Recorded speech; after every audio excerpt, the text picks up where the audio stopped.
No. Would you give in? If your mountains I sit will with give your joy.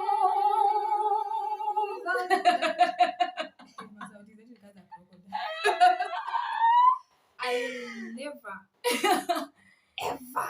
Never in capital or small letters. Never. My reaction just tells you. Hi guys, welcome back to my YouTube channel. It's your girl Ascar Akinyi. A very, very warm welcome to this channel. If you're new, you are welcome. If you're part of the family, thank you so much for coming back again. I don't take it for granted. So guys, it's another show, it's another episode, Talk to Me Mama show, and today we are having an amazing interactive show with my amazing sister.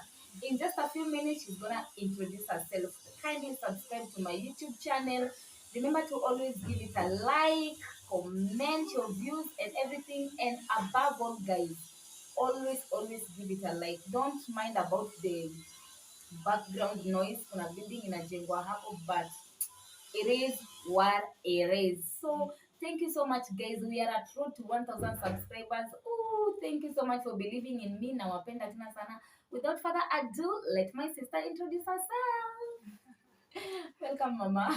Thank you so much for hosting today. Hi guys, my name is Lynn, and Aska is my sister, my friend, my cousin, my bestie. She has so many titles, so many titles. Started walking, strolling, just talking. We were holding each other's hands, so we just two lovers. So we reached a point and we saw there was a place, there was some very cute flowers. We were romantic. Very cute flowers. So we decided, let's chill right here. There's some birds and those cute flowers.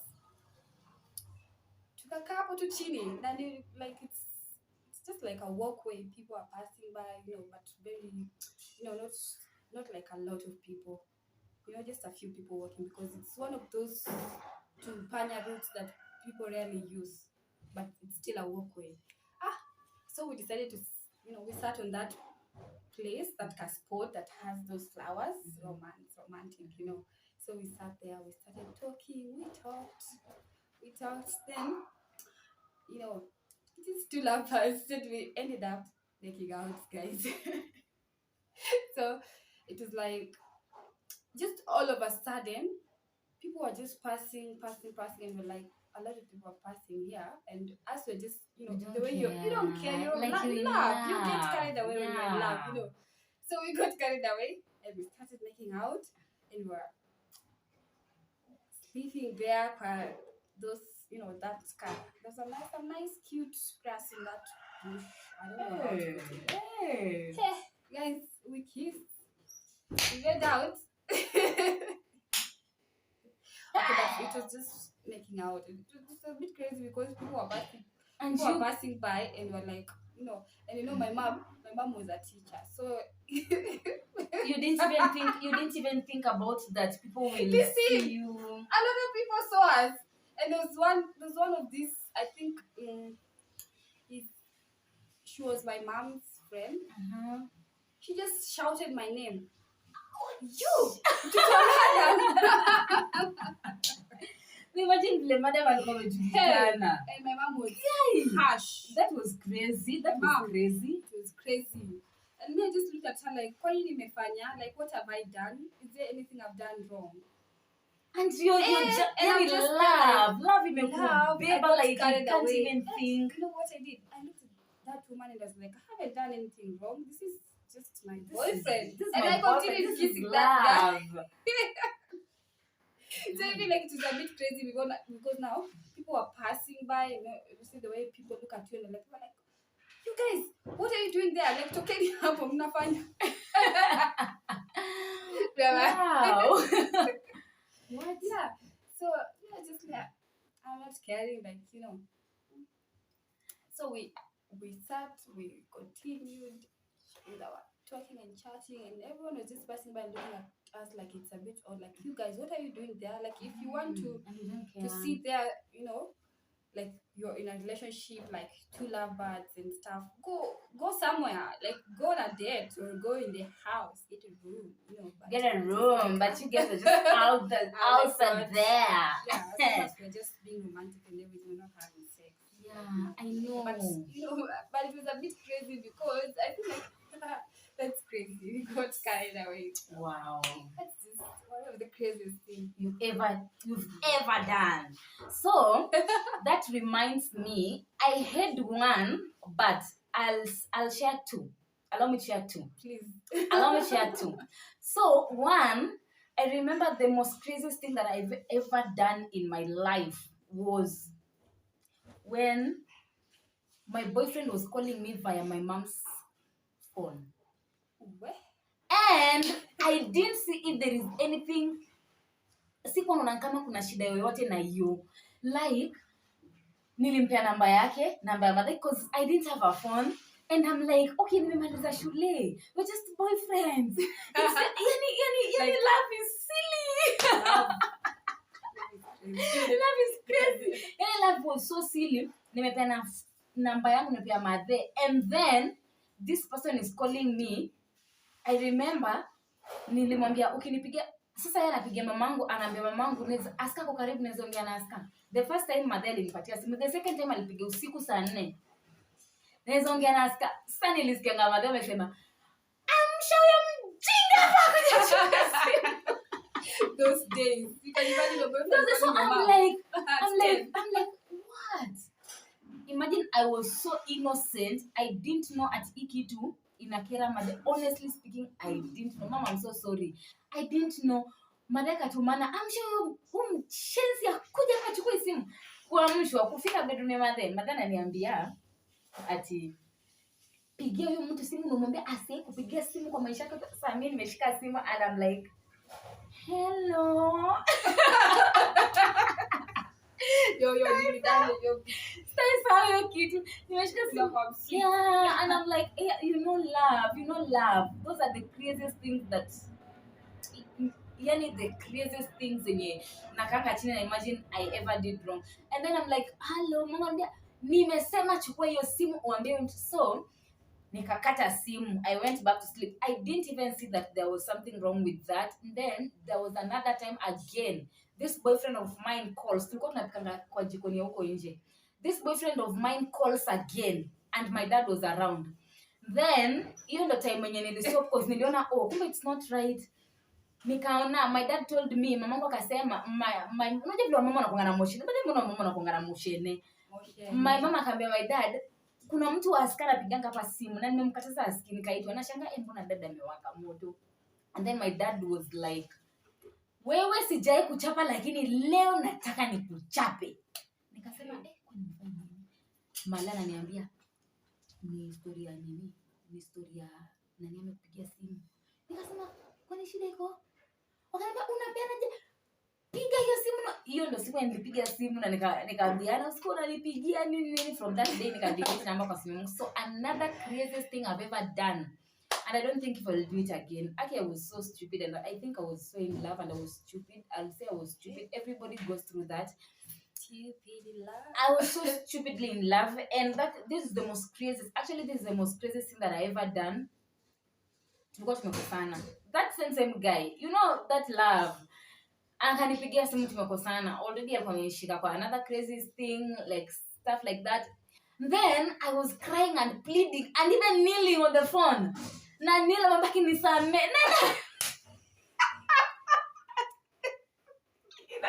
Inafanya namchukia mpaka leo hii. Like you're kneeling, it's like he's seeing you. Yeah, it's like he's seeing me and that's a direct phone call. Those days you don't even think of your WhatsApp. In fact, that was the most craziest thing.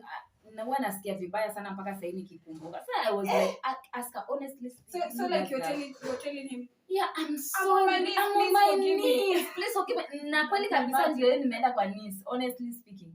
Hiyo time nilete ametoka kufanya kazi kwa M-Pesa. Nimeenda Msese. Customers wamengoja hapo mimi nalia, nimengana kupigia mtu magoti mtaka nioni. I think that was the most craziest thing that I ever did, that I will never repeat it again, and I've never repeated it again. The most craziest thing. Hey, yours is crazy. the craziest. Nimenil namwomba msamaha asikii bado ana niko na kama na waste nguvu yangu kuomba mse msamaha. And at the end of the day, imagine with all that love and all that stupidity, at the end of the day you just end up losing those people. You just end up getting other people like there's nothing big. Please don't kill yourself. Like don't kneel in the middle of barabara because of don't blame such us. things. Also don't judge us because like when you're in love, especially when it's when you're just from school and this is like your first love, you do things. You do things. You do things. You do things.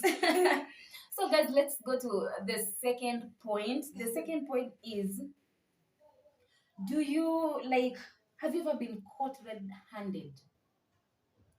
Red-handed? Like maybe, have you ever been caught red-handed, like maybe cheating? Cheating? Yes. Not necessarily maybe you're caught red-handed, maybe doing the S word, like maybe you're caught cheating red-handed, maybe it's through messages or words, something like that. Cheating? Yes. I don't know if it's flirting, it's cheating, but I've ever been caught red-handed flirting. Yeah, so what did you do? Yeah. I think flirting is there. It is so bad. Yeah, it can be cheating, it can be flirting. Yeah. Mm-hmm. Yeah, it was crazy. Yeah? Crazy, I know, I can imagine. This is so sensitive. That feeling, by the way, is so bad. It's a bad feeling, especially when you get caught red-handed. Like, hey, mine was crazy because I was literally, you see the way you can be using your phone, not thinking someone else can snoop. So I was just like chatting. I was chatting with one of just my friends who had also, I don't know, one of those friends who tries hitting on you, like, So I was just seated, chatting with them, like texting, like, kwa message. And you're like, oh la la. And I'm dating someone. You're even forgetting you're dating someone. You're forgetting. I'm getting carried away with all those sweet messages and everything. The things people do. Hey, and the worst thing is that I was in my boyfriend's place. You got nuts, man. You got nuts. Yeah. So it was crazy. I was just there. I think you see the way you can be with someone and then umekosana kadogo, so you try to seek attention. Yeah, I know that feeling. Maybe umekosana na mtu and then you're like, you feel some hole inside your heart, so you just want to say, I want to hurt this. I know that feeling. I know. So the feeling. So I was just. But God delivered us from those feelings. Yeah, guys. We don't do those things. We used to do them. Yeah, so I was just texting, chatting with this guy. So I got carried away such that the boyfriend was calling me, and me, I'm like, he was mad. He was mad at me, so I don't even expect him to call me. So I think my attention shifted, and I didn't even hear him call me. So I was like, Amanita, almost 3 times. Honestly, I didn't hear. So he came slowly snooping, and then he was like, my phone was right here with me. I was busy smiling and chatting. Oh my god. That was bad. It was very bad. You don't want to do. It was bad. Yeah, it was bad, guys. Don't do that. It was bad. It was bad. And then that reminds me, before I say mine, that reminds me, there was a time, do you remember there was a time when we used to send messages wrongly? Like unatumia mtu message and then unatumia the wrong person. Do you remember those days when you used to chat? Like kulikuanga na hizi 100 bob SMS. Ilikuanga 100 SMS ama actually grow guy. Kwa bundles, like you get a lot of SMS. Yeah, unapata SMS mob, so lazima unge chat. Chatting was the big thing. So like you phone kwa the wrong person. Do you remember kuna siku fulani tulikuwa tumeombanga mse fulani do. Alafu nikakutumia message ya mjinga ametuma. Sasa mimi bado natumia mse hiyo message, natumia huyo mse. Oh my god. Nakwambia that feeling is bad. It kills. That feeling kill. It kills. There's nothing so bad like your feeling yenye mtu amekushika red-handed. But that feeling kills. And mama, by the way, I remember. Hey! That feeling kills. That feeling kills. You don't even know how you're going to explain to someone utamwambia As uongo in, gani. how? And then some people are mature enough, they just know you're lying to me, but it's okay. It is. Yeah. You better find mature people who will just tell you it's okay.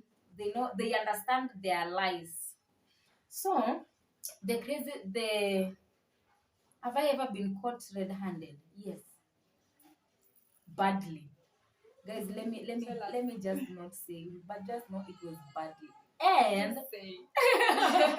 To say it. it is something, but it was my past. Actually, it was my past. Have ever been caught red-handed cheating? Yes, I was cheating, and something funny, I didn't. As in, you have these two boyfriends are here, and then I regretted it actually. So I ended up saying yes to this current person that I was with. Na kumbe sikuwa hata nampenda, imagine. Like you're loving the other guy. I was loving the other guy, but since nimeshashikwa, huyu amepiga simu nikiwa na huyu aka receive. So I have to say I Oh, had you to. mean like the other guy received your call? Yes, Oh. the other guy received my Did call. they know each other? Yes, Hey. they knew each other. Hiyo story ndakuchapianga tu. Hiyo story ndakuchapia. Yaani kama ni kama unajua hii story, ni vile sitaki kuisema on air. So kitambo kabisa, when ndio tumemaliza high school. So this guy ikabidi ni confront this guy. So akaniambia, so you know this guy, you know we were young, hata wa machali walikuwa wadogo, they were not thinking. So mwingine anasema call huyu mwingine umwambie haumtaki. Mimi na ujinga wangu yote na kiburi yangu pia na call huyu mwingine namwambia sikutaki. And then since ufala wa hapa ashajua nimesha call, then anaanza kuletea issues. We ended up breaking up.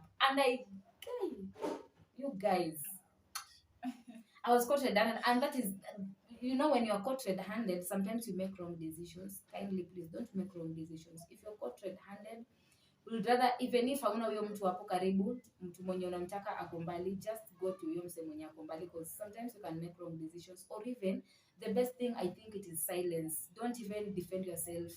Just walk out. Nyamaza and walk out. Wacha kusikwe na evidence that uliongea ama ulisema anything. Don't do that. So we're going to point number 3. And point number 3 is, you know, right now we have grown. Hizo time. Those are way back. Hizo time. Number 3, men taking care of everything and women being housewives. Do you agree with that?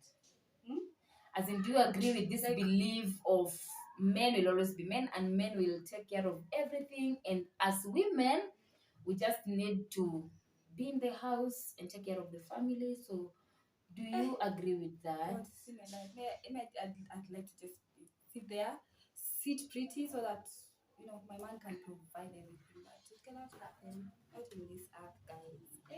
It cannot happen. No, it cannot. Actually, I don't believe in that because I feel like, yes, it can happen. There's a lot of, you know, women out there who are just housewives by choice because they have everything from their hobbies. They're being provided. Like they have everything literally. But personally, I don't believe in such things. I don't believe, not in this 21st century.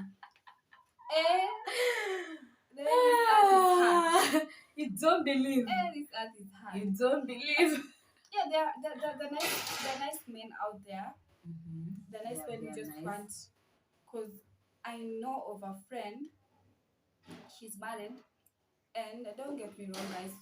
Everyone, like, this is just my opinion. Yeah, this is just a talk. This is just our talk. Yeah. I know there's someone out there. Like, she's my friend. I know she literally do not work by choice, not because she cannot get a job. She's well schooled.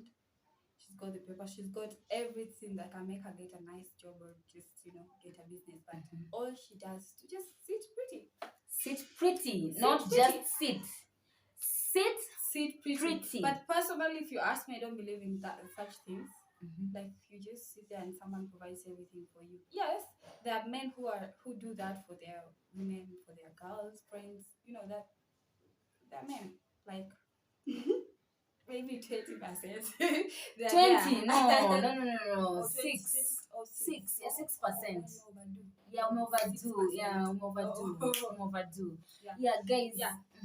So maybe, yeah, but I don't believe in that because how can a man be providing everything for you in that house and you're just seated comfortably? Like, you don't want to challenge yourself. Think. Exactly. Wow. You That need is to good. challenge yourself because you think if this man is, I'm just saying, if he's literally providing everything for you, he's trying to put you, he's trying to use you. He's trying to use you. He is trying to use you. Yes, that is the Because point. he's using you. He's basically. using you. What do you think when he goes out there, he always says? Like, do you think, of course, he might be proud that he's doing everything, he's a man. Yeah. And when he goes out there with their friends, maybe chilling, drinking, and maybe meet, some friends who have, wives or, girlfriends who work, and they'll be talking about, because of course, mentor, they'll be talking about, me, mama, my wife, my girlfriend, anaendanga job, hata nafaa kwenda kumpika kama sijui yako job saizi, wako hapo nyumbani. wako kwa nyumba. Atakusengenya, wewe mwanaume atakusengenya. Atakusengenya. Mwanaume wako atakusengenya. Yeah, it's true. It is true. Ibasa anataka like my wife doesn't do anything. Yeah. My wife literally doesn't do anything. Kwanza hiyo part ya literally. She's just always seated there. I provide everything for her. This is just ataanza kusema yeye kazi yake ni kukula chakula yangu.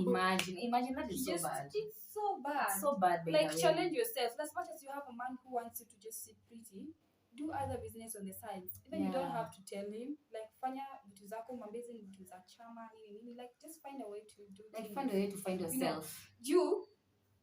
Ama umwambie tu, unamwambia like I'm just challenging myself. I understand you love me, you want to do things exactly. for me, in a good way. In a good way because like trust me, atakuprovidea hapo kila kitu. At the end of the day, I'm just trying to say not all men are like this. Again, everyone's opinion matters, but this is just my opinion. Like atakuprovidea literally everything. Akienda huko yeye pia ana expect freedom yake huko nje because he will be like, the moment you start having issues, he'll be like, I literally give you every single thing in this house. So what else do you want? What else do you want? I'm just going out to chill with my friends. Hope you utakuwa like, come to think of it, hata mimi nikitaka doa atanipea. Nikimwambia nataka kwenda out atanipatia. Nikimwambia I just want a new dress atanibaia. Nikimwambia I want a new shoes, a new pair of, literally like atakuwa amekuweka like his place to in a cocoon, like you're his cage. You're in his cage, you're his item. So anaenda huko nje atenda kuchila jibambe, akijisikia kucheza kama yeye atafanya hizo vitu juu yako like sitasumbuliwa nimempatia kila kitu. So guys, challenge yourself. You need to be someone who challenge yourself. Even if you have a man who provides for you, like tell them you need to open a business for you, or challenge yourself and do some other things on the side, such that kutakuwa na hiyo heshima, hiyo respect, you know. Yeah. Again, it brings respect. I know, but personally, if you ask me, I'd always want to sit pretty, do my makeup, relax. But nikipata hizo pesa, nitakuwa na challenge yourself, like go do things on the side. Have businesses. I don't believe in such things. Wow. Like men should I don't believe in men who just provide for their, housewives, so that, the wives are just sitting. That's all anything. No, there'll be a lot of shady things in that relationship. Trust me, a lot. So guys, just to add, have I cut you short? No. Yeah. So guys, just to add on that, like, if you don't challenge yourself, imagine sometimes you need to think outside the box.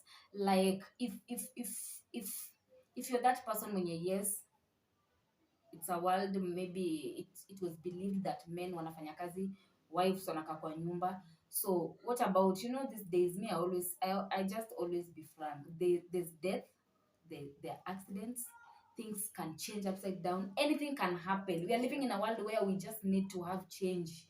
So in case of that change, let's say for example this person has invested and then you're not into the picture, how are you going to manage imali? And you're used to staying kwa nyumba and all that. So you're not going to handle all the resources ata in case akuachie ama things happen or something like that. So you just need to work. And then another thing, it's for security purposes. Ebu imagine a situation where you bring, I bring. Plus, this You know, is you'll how it have goes.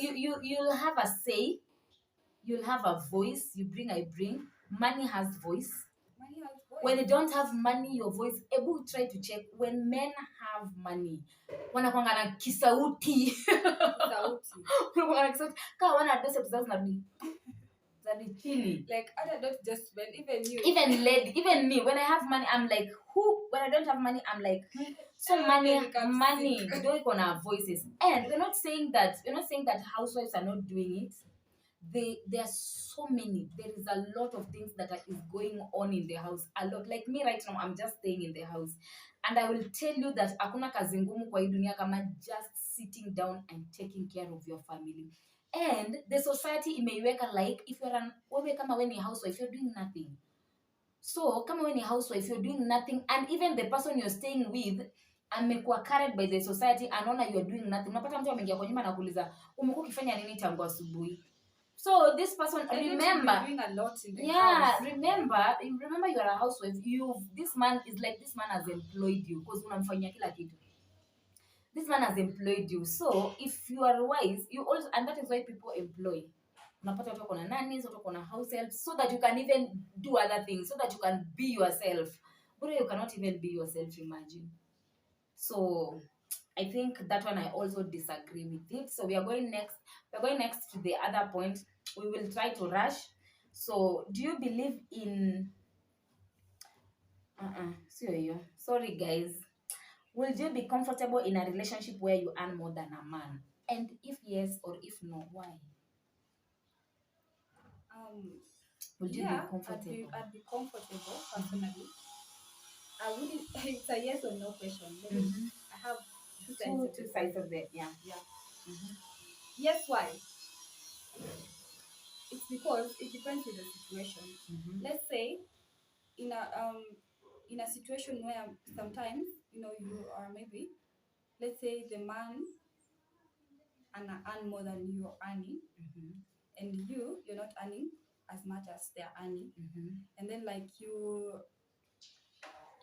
in the event or in the process as when you're in the work hard, you get, if you're working, you get a promotion. If you have a business, your business in a boom. Business things are just doing well on your side. Exactly. And at the end of the day, you end up making a lot of money more than this person. Remember, you didn't meet him kama hana, of which hata kama ungempata kama hana, me I believe in kujengana. I believe in working hard all together. So it's a yes, because according to my example, a situation where you have someone and this person is just earning an okay money or a good money, and then you're not earning as much as them, and in the event when you guys are dating, you end up juggling things and working out things, and then you end up making a lot of money more than the person, so you will still continue being together. Will you leave him because umekuja, like, we're in the 21st century. At the end of the day, you bring that money. It's like you work out things together, because now you cannot leave him because you have a lot than it will challenge this person, and this person has to be challenged also. Basically they cannot just sit there, because men don't like being defeated. Exactly. They don't like being defeated. So either way, the man will challenge himself. If it's a business that you are doing, like ataingilia kwa hiyo business, atasimama, let's be business partners, let's challenge ourselves, So I believe in that. And also I don't believe in that again. I said it's a yes or no question. Now I'll use examples. That was my first example. My second example, this is a situation where let's say maybe you are in a relationship with someone, and this person, I don't know how to put it. This person, God forbid, maybe they were working and something happened, they lost their job or anything, something to, life is full of challenges. A financial challenge happens, or in our challenge, maybe wewe uko na kazi yako ama uko na job yako inafanya vizuri, like it's just things are just doing well with you, but with him maybe something happens and he loses his job, God forbid, or maybe he business alikuwa anafanya and things too ziwe like things yani vitu tu zikatae tu, kuna kama na kale kashetani, then things just go south. You cannot leave this person simply because something has happened and you're earning, you're making your money, and then they don't have money, they're not able, they're challenged financially, You cannot say that you cannot be with this man. That is a situation. It's a financial challenge in this life. Not a walk in the park. And today is me, tomorrow is. So let's say if you say that you decide to leave this person because maybe unapata he was providing, now he cannot provide. You're the one who's supposed to provide. You continue providing. You cannot say that you cannot provide. You will continue to be there because this is someone who has been supporting you, and then there is a situation, and you cannot just say that I'm leaving. Makasiriko itakuwa na all that, makasiriko the and shifts everything. and all that. These are just challenges. So what I can say, you can always be in the picture and provide and be there, support him. And this will also go ahead and challenge the person. It does not mean that you will be there all along. This person has to be challenged. You have to be their backbone. You have to support them. If it's pushing them to, apply for jobs, if it's pushing them to try other business or to try other sources of income, to try, you challenge them. So it can be a yes or no, according to those two examples. Wow. And that reminds me of something. Your point is well said. And there is something that has come up out of your point. Like, you see, I've seen so many, I've had so many, and so many of the people I know, the people I've seen, I was once in such a relationship. So, and then there are times even if you're married, there is a cycle, you're in that space, you see. So, if I think, to me, if you're dating, if you're the one who is providing and doing everything, you're going to have a very difficult time. And this happens to so many people, so many women out there. One, the man is going to nag. This man, if you get a good man, there are some men who understand, yes, the situation has happened. I need to understand that it is my wife who is providing and doing that. And yes, I respect that. But there are men who cannot even respect that fact. They will push this woman to the limits because they are like, umekuja kwa nyumba late because you see wewe ndio uko na do. So many people are going through that. Umekuja kwa nyumba late because you see wewe ndio uko na do. Umefanya hii because you see wewe ndio uko na. So you find that maybe hata the lady akili yake iko hapo. She's just providing and doing things the way she can do it, but men were tuned to provide. They feel good when they provide. So the moment they're not providing, they start feeling like their ego inafinyiliwa chini, and then their friends, maybe they're like umewekwa and all that. So hata mtu kama sipomwambia then amekaa place yenye watu wanaongea hivyo, this person just think wananiona, wananijua, or something like that. So me, I'll just love to advise men and women out there. If this other person is providing, if your man is providing, please just be kind. Do the necessary. Shika kitu yenye unaweza shika. Like, just be a good wife. If your lady is providing, remember your lady is doing your work. You also need to help her do her work. I don't even understand why them ana provide, but chali aizi fanya kazi za nyumba tiweni kukaliwa. Dem kuprovide, kumbuka dem amekaliwa. Ndio dem a provide amekaliwa. Kwa si kazi yake. Like the society.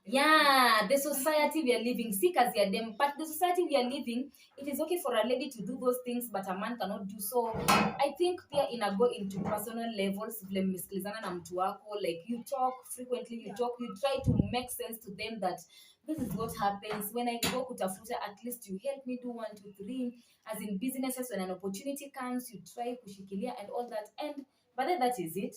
That is it, and things will work even if you earn more than your husband and kuna venye mume. It is okay. It is okay. There's no So problem with much that, and okay. in fact, you will find yourself living a very comfortable life. Yeah. So, guys, let us go to another point of: do you believe in boundaries, and where would you love it to apply? I think that question is tricky. But do you believe in boundaries? It's open.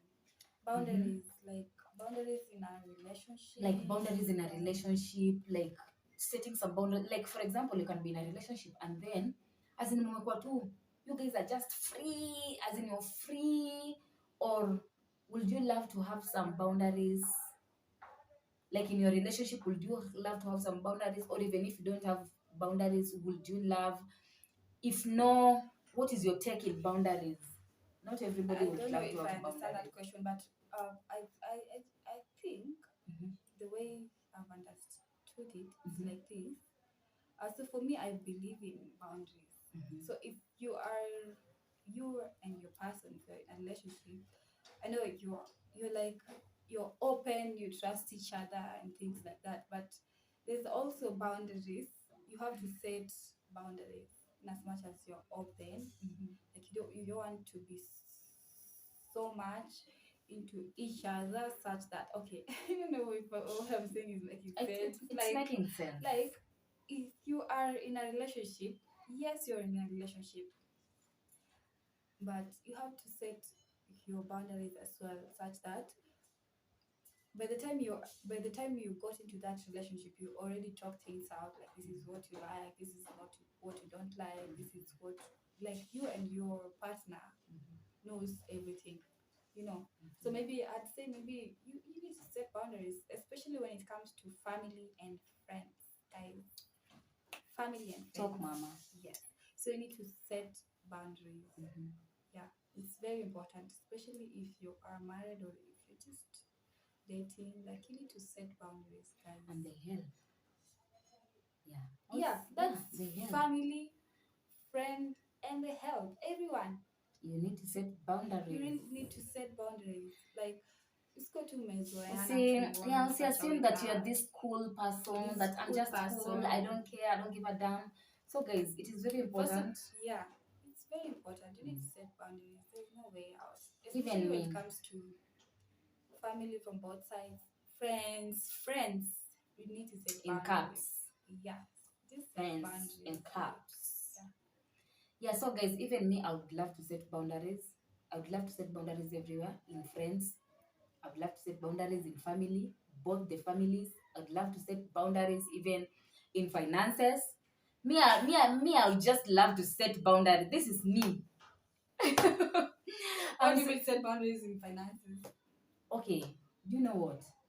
What? Mi najua mtu atanipiga mawe hapa. Like I don't know if Eddie will see this, but I really love to set boundaries in that if this is our budget, you see, if this is our budget, Let's work with and this. then we have budgeted with this, then let's work with this one. Then there is those other money. Now there be boundary. Yeah, there is AOBs. Yeah. For his, it is, to me, I'd love it to be AOBs. To me also, I'd love it to be AOBs unless there is. Yeah, so you have to stick within the budget. We stick within we stick within the budget, and then maybe if there is a project we are doing, a family project, we stick within our budget. And then if there is a family this is our budget, then this is a must. It is looking at us like it's a basic. It's a basic. Then if there is another project, now we eye that project. But there are those other AOBs. Now there, any boundary. I love sticking boundaries. I think everywhere. Boundaries, even in children. Boundaries are good because sometimes unajua watoto mnaweza zoeana to an extent that they forget that you're their parents. Yeah, that's why I'm saying it's family. Yeah. Friends, just set boundaries. Yeah, it is good to set boundaries. If you're the kind of a person that you're just cool, you don't have boundaries, please set your boundaries. It will help you a lot, and it also even help the other person. Yeah. it also even it helped the other person because why are you laughing? I'm laughing because I'm like Mimi najua hapo kwa finance. Hapo kwa finance. Hapo kwa finance. Hapo from me, I'm just speaking my own, and it's not that I cannot change. I always change. Sometimes I listen, but I'm just speaking my own. So we are going to another thing. Yeah. Would you compromise your happiness in a marriage? Would you compromise? I'm not even saying in a relationship. Would you compromise your happiness in a marriage? Compromise my happiness in marriage. Yeah. I wouldn't. You wouldn't. Tell us. Do that. Talk to us, Mama. I cannot compromise my happiness. So how do you mean? Like, I cannot compromise my happiness in a marriage. I have to be happy in my marriage. Why would I even think of compromising my happiness? But you see, in the society we are living, like for example, maybe umetolewa mahari, like for example, wazazi wamejuana, families wamejuana, so because people ama watu walikuchangia pesa wed.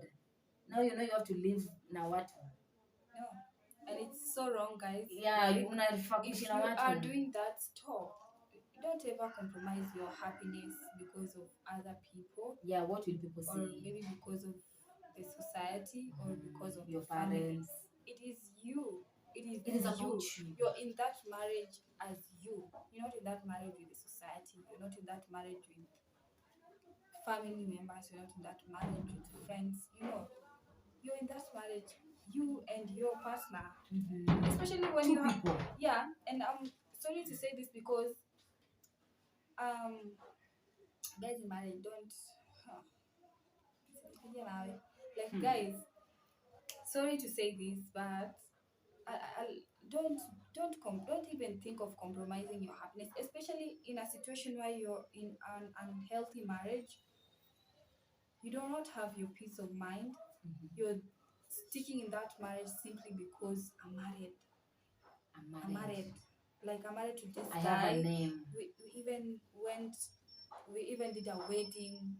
This guy paid for our parents know each other, they our paid for my friends, dowry, our friends and family. Like we've been in marriage for long. And sorry to say, marriages today are so overrated.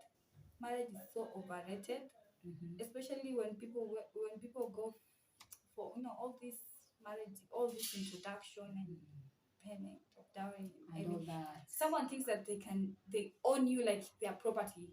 So they think they can always just play with you or just do things to you simply because you won't leave this marriage. You cannot leave this marriage because of why I paid your dowry. No, because you have kids.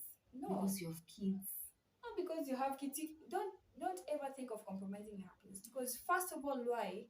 If you're not happy, there's no way even your kids will be happy. They won't be happy. They will never be happy if you're not happy. Never. So sometimes have you ever talked to a friend of yours, or they're in a situation, they're challenged in their relationship, and the way you can always talk to someone and someone opens up and they're like, you see, I cannot now do anything because my kids are in the picture. I have my kids there, family. And what makes you think if you do not make some decision? I'm not saying that you should divorce your husband. I'm just trying to say, don't ever compromise your happiness for anything. Yeah, especially in a relationship. If you're not happy, there's no way that kid will be happy. There's no way. There's no way. You've got to have peace of mind. There's no way. So I don't believe in compromising, my happiness. I'd rather my happiness comes first. If I'm not happy, I'll never be happy in that marriage. And in fact, you not even give another people. My partner cannot be happy if I'm happy. I cannot pretend because I want to please him. Yeah, talk things out. Be happy. Like, don't compromise your happiness. And then sometimes we compromise our happiness not knowing that it is our life. Guys, the moment you're waking up in the morning, the moment you just found yourself alive and your mother gave birth to you, remember that is your life. It is something precious that God has given you. You're the same person who chooses how to live your life. You're the same person. Like a little baby cannot choose how to live their lives, but the moment you may grow, you can choose how to live your life. And remember, please don't raise, as in, I know it is challenging. It's a topic that we can just talk, but it's something challenging. sometimes when we raise our children in toxic environment, we are spoiling, tunaharibu brains zao, tunaharibu structure yao ya life and all that, unless God aingilie tu katikati, cause unafaa kulea mtoto into happiness and peace, so that hata akikuwa mkubwa atakuwa anajua the environment that I should live in ni ya happiness and peace. So mtu yeye atagrow akiwa na sober mind, but wewe umekazana umekaa hapo at you want to compromise things because of the kids. And you're not happy, you don't have peace of mind. And even those kids wakati wanakuona like umejikunja kwa bedroom umejifungia, they're not going to be happy. Like it's your life. Remember, it's your life. It is your life. Yeah, it is your if life. You're not happy, there's no way you will be. And sometimes it is be happy. Yeah. And again, there is this other thing that came here, co-parenting. You can decide to choose your happiness and still co-parent. What you watakuwa na wazazi wao and all that. We are not saying that people are breaking up. We are not saying anything, guys. We are not saying it too. We are just saying compromising your this is an open talk. Yeah. We're not saying anything. We're not saying anything. Hey, we're just hey, don't come at us. No, don't come at us. We're just talking facts, but again, they're facts. Yeah, but it's your life. Do you know, Lynn, our watu hivyo wanakuwa wakubwa? Like, do you know even our parents right now? We are not theirs 100%. Yeah. To constitution life zetu tumegrow. They are there. Wako wanaishi life yao. Imagine it is so painful by then if crave and I'm a parent. It is so painful that one day my children watagrow waende shule waanze kuishi makwao, wanakuja kunitembelea kama wageni. Wanakuja kunitembelea 1 week, the farthest 1 week ama 1 month. Wamerudi wameenda wakai, unaona. So please don't compromise your happiness. Stay in a cool environment penye unaweza raise watoto wako. Yeah, relax. Pray for relax. So another point is time. Another point is, will you give in if a man tells you to quit your job? No. Would you give in if your man tells you to quit your job?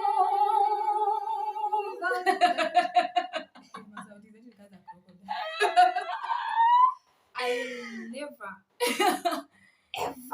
never in capital or small letters. Never. My reaction just tells you. I will never make the way. Why? You cannot tell me to quit my job. How? Ni quit ni kwa nyumba. Like nika hapo nimequit. Sometimes men tells us that quit your job nenda kukufungulia biashara, and even you have not seen that business. Let me tell you something. Don't quit your job. You have not even seen that business. Someone tells you. Hey, you are in big trouble. You go wait for that business. Hey. You go wait. Atakupoteza hiyo 1 month salary ama 2 months. After there makasiriko. But then ni za kwanza unapewanga. Utapewa. Atakwambia how much I'm going to pay you. Yeah. You go ahead. Atakupea hata before ufikirie quit. Unaona nimepewa. Ya 2 months already. Alafu sasa kuna kati mdada kana kusumbua kazini. Like to hell with this work. To hell. I have my 2 months salary here. You will cry. You cry. So that is just like that's not something that I would take personally. You cannot tell me to quit my job unless you're opening up a business for me, but I will not even treat that as a joke. Like here inaweza kwa conversation nyingine moto sana. Like I will not serious one. It's a very serious conversation. Very. Because yes, maybe you're not comfortable with my workplace or you're not comfortable with me working. You want me to have like a comfortable life and stuff. Yeah, we got to have an alternative. Let's have a plan B. You want me to quit? Yes, I have no problem with that, baby. Are you going to open up a business for me? If yes, let's make a plan. At least set up the business first, you know. Alafu you can always be a smart one. Umekuit lakini nawaambia umekuit lakini umechukua hata kama ni unpaid. That's my girl. Unachukua unpaid leave. Testing. You have to test the water. Unachukua unpaid leave ya 3 months. Unachukua unpaid leave hata kama ni company inafanya yetu inafanya 3 months. Unaweza chukua unpaid leave ya 3 months. Unasema tu unaenda mahali ama nini, and then you test, my friend. You test the waters. Yote ukifungua hiyo business uko aje sure hii business si rahisi guys. Business na hard hard. walk in the park. Hey, business na hard. That's why business, it's not an easy thing. Like even if you quit, watch a company pia business, you take 1 month leave or 2 months just to try things, or 3. Akweke hiyo business. Make sure before you make your decision ya kuchukua hiyo leave ama hiyo kuquit. Ya tuseme kuquit lakini leave. Kuquit leave. Quit leave. Lean. Hey. Quit leave.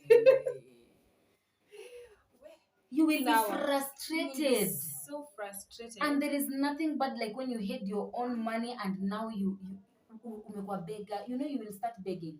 The first month utapewa, the second one, then the third when ndio unaitisha, and maybe when you had your own money au kwa msemo unaweza itisha vitu. Ataanza kukufrustrate yeye mwenyewe. Yeye mwenyewe sasa atakufrustrate. I gave you money, you just ate the money because I told you to quit. Utamuuliza kitu. You could have done better. Uko smart, like ukifikiria kufungua biashara or something. You could have done better. Ama amekufungulia biashara. Yes, we don't pray that biashara yaanguke, but at least before you make that decision, ensure you be wise. We've already set up that business in exist na umefanya, and then before you even jump to that business, make sure that pesa yenye business inakupea, it is wewe kukua kazini, it is wasting your profit. That is the point unafaa kuacha job. But of course, if you have your business and you have decided that you want to quit your job just to focus on your business, I'm sure you cannot sleep on your business. Do you want to do that? You cannot sleep on your business. You can't, of course. And you have to work hard after all young. You can't. Yeah, so yes, guys, we are coming to an end of this vlog, of this amazing show, of these amazing talks, and this one is about us. Now this one is us. This one is about us. So, Mama, can you remember the crimes we did then together that we don't do these days? The crimes? Yes. Like one show man. There's a lot. There's a lot. The crimes we used to do, but these days we have grown. We don't do them. Yeah. Like I have one. Let me start. There is this crime that we used to do together that these days we don't do. Tulikuwa tunatakanga wote tuko na pesa. So, ukiwa na pesa, and then by then we were in high school. So inabidi kila mtu ameenda kudanganya pesa. Aki wazazi wetu, I hope they're not watching this one because they will beat us. Even if tumegrow, they will beat us. So tulikuwa tunaenda tudanganya do. Lazima tungepatana kwa crime yenye tuko pamoja. Huyu akitisha do juu our parents were so close na wangeulizana. Vile siku tunaulizana AKCBC nini. Yes, so our parents were so close wangeulizana. So that is the crime yenye tulikonga pamoja. These days we don't do that. We don't con like together. Yeah. No, we cannot. We used to con together. Yeah. Alafu najua. There was this crime. we used to hang out, like we used to hang out together. It's hanging out. Ni kudunga. Unakumbuka nini vile zilitoka kati highway? But then we used to, but they come to think of it. Hakuna siku mwingine angeenda. Ati amenunua hii fashion uyana. Na hiyo siku tukitoka tunatoka wote na tunajua kudanganya. Ukipigiwa simu sema hivi na hivi. Ukipigiwa simu sema hivi na hivi. Actually, this girl was my police dog. This girl was just my police dog. Partner in crime. This girl was my partner in crime. Nakumbuka just reminds me of something. Nakumbuka tukiwa high school. Mmoja amefukuzwa school fees. Mwingine alishalipwa school fees. Mnaheva. Lilian Wasike. You have to watch this. This girl alikuwa analipa school fees yote kwa sababu kuna venye walikuwa. Na udem alikuwa anatoroka. Nakumbuka ayandunge. You guys are Angie. Tunatoka tunao kina Ascar na kina Lynn. Tunatoka tunao kina Yantu anao miwa kwa barabara. tunakula. Yani mmelipiwa school fees lakini mnatoroka wote. Mmoja kama hajalipiwa school fees, nyinyi wote hamjalipiwa school fees. Mnatoroka, na mkitoroka kama tuseme Linda hajalipiwa school fees, hiyo siku hatuendi nyumbani, we are neighbors. Tunaenda kwa kina Yan. Ama kwa kina Anji. Ama tunaenda kwa kina Anji. Sisi wote hakuna mtu alikuwa anabaki anakubali kubaki shuleni peke yake. Mmefukuzwa school fees, mnaenda wote. Siku ya kurudi mnarudi wote, ama mzae wako kurudisha. Baada tulikuwa na ujinga, ama una come up with something. Ama una come up na something. And then there is this other category. And these days we don't even do. Tulikuwa mtu akipata boyfriend anambia come it out. Tunaenda wote, tunabebana wote. I know like what? Oh my god. But then this time we can't even do that. We have grown like hatuko tuna understand. Out na kachali, maybe hata chali anataka on time space. Yeah. Ama tukielezea na mwingine. Ndio hiyo Ascar na ndio wote. But then we used to have bad manners. I think we used to have bad manners. Na hakuna siku tulipata chali mwenye ana deal na sisi circumstantially. Si uongo. Tulikuwa na machali wazuri. Tulikuwa na machali wazuri by the way. They never used to judge us. They judged us, but walikuwa na tulikuwa na roho juu, na tulikuwa warembo. Tulikuwa tujali. Na tulikuwa tujali kwa niko nini? But that is the most craziest thing enye nakanga chini nasema I used to do. Tulikuwa tunafanya ati tundatao sawa oga twende tunaenda. Ati kuna miradi, mtu anataka tu boyfriend wake, girlfriend wake aende waonane. Sisi ndio hiyo tumebebana wote tunaenda. Wote. Honestly speaking. I think and then imagine say maybe nina date anamwambia Ascar. Are you mad? Me man who says you are crazy. You don't know your boundaries. Hizo days sasa wewe ndio unapanga vile tutavaa hivi. Tutavaa hizi ma high waist, tutavaa hizi ma heels. Do you remember mimi nilikuwa ngawa kuni sitting allowance. Sitting. So bad tupatie sitting allowance.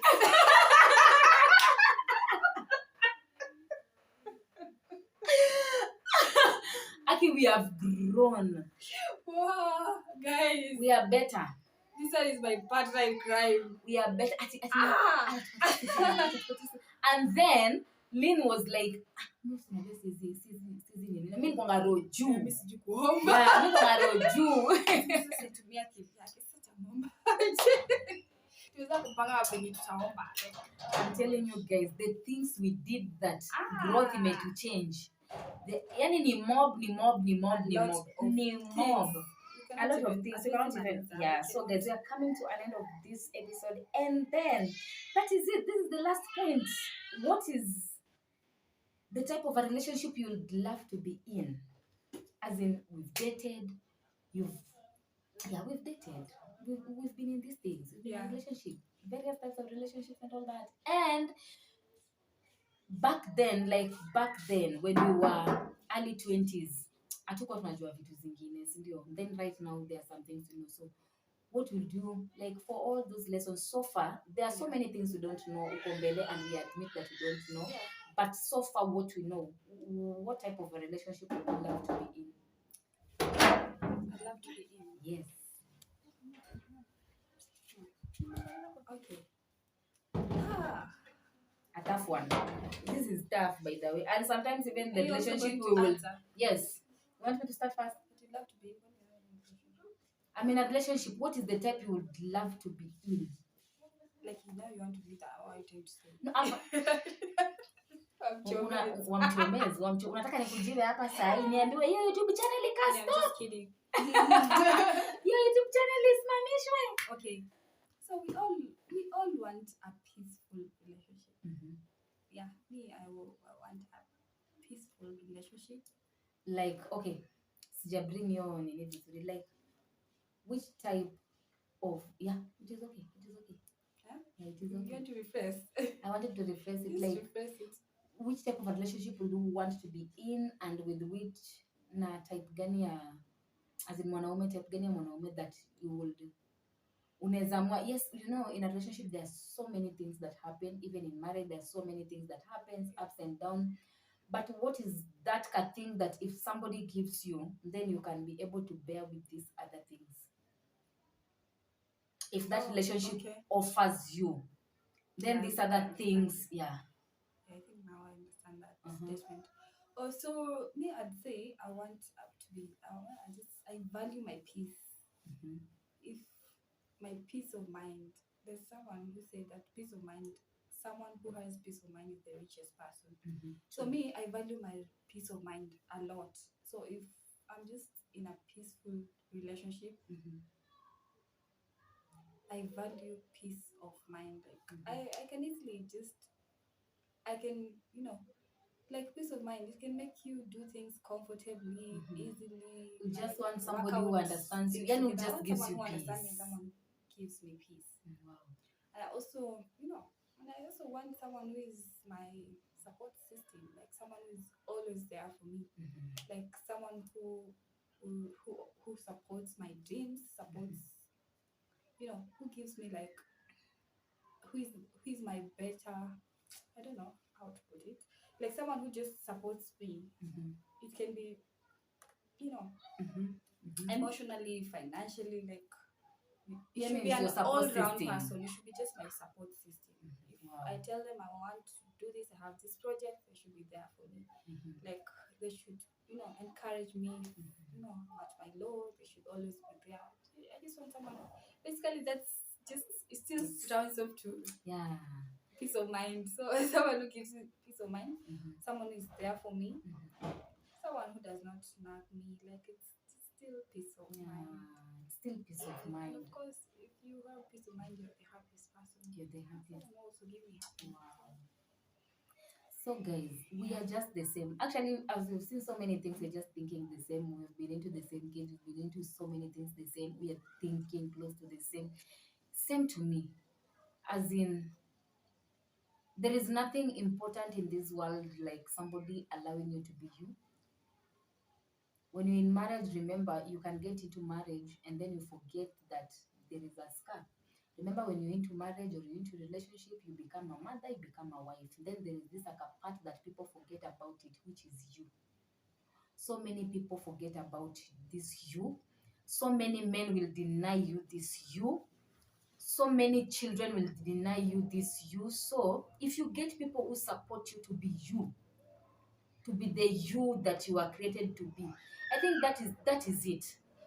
If you're out there and you're looking for a type of a man that you'd want to date, there is nothing beautiful like just someone accepting to be you. Yeah, Now the it way is you are. by the way, it is a real struggle for men to just accept that wives ama their girlfriends are being them kwa sababu it comes with a lot of challenges because this person is like this person will move places, this person will have this kind of challenges, maybe atakuwa anarudi kwa nyumba late, like Exactly. yeah, like Or things like that, so what unapata gonna complain, like stop yeah. behaving like this sometimes. And they have to understand that that is you.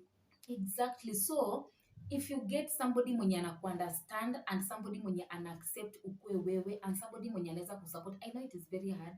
And that is why me sometimes do you know I always pray that, oh God, I'm just crossing my fingers. Let nothing happen so that I don't be me.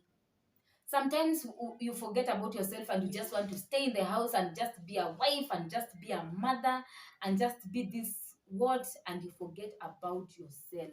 And also sometimes you forget that you are in a relationship Exactly. and you just want to do things. Yes, in as much as it's good to do things your way, you also have To have in mind understand. You have to have in mind, that you're in a consider the other relationship. person. Yeah. Yeah. Consider the other person. Don't do things that zitawaninat just because you want someone to support you. Do things in equal logic. As in try to balance everything out. Balance your job, balance your career, balance your house. Try to just balance everything. And if you have somebody mwenye anakusupport, like I think that is it because there are so many stresses, financial, nini, nini, nini. But if mtu amekukill to be yourself, you know you're going to lose self-esteem. You will. You will lose self-esteem, like you won't even love yourself when you lose self-esteem because utakuwa unajiona I cannot do I it. know, especially if someone wants to, I don't know, if maybe you have a dream or you have a project and they keep on telling you negative things, Exactly. it will kill Yeah, your it will ego. kill you. Yeah, But it will kill you. It If will kill it will you. kill you. And again, another thing that I can just say, if you're having, like, for example, this under 25, you know, you're under 25 or vitu mingi, and you're having this type, or even from 25 to 30, Yeah, that's our bracket. And you don't know sometimes these things. If you have a guy mwenye as in anakwambia so negative things, I don't like sijui vile miguu zako zinaka, I don't like nini, you know this person anakill go yako, and this is the person anakill vibe yako, and then utaenda kujiangalia kwa kioo ujembe kama mtu mwenye napenda apende nini zangu, analoa ego yako. So those are red flags. Those are red flags, by the way. Watch out for red flags, guys. Thank you so much. Thank you so much. You're welcome. Summary. Give us summary. Yes, guys. I hope you've enjoyed the session, guys. I hope you picked one or two things from this show. And guys, thank you for watching. Please, guys, subscribe, like, and share, guys. Oh, please, thank you so much. I beg, please. Guys, let me tell you something. I don't want to say she's my life, but she means a lot to me. So if you support her, guys, you're supporting me. So please, guys, just share, like, subscribe, and I hope you enjoy more. But she has a lot of very nice videos. So if you haven't watched, go back and watch. Oh, thank you, my sister. Thank you so much. I love you. I love you.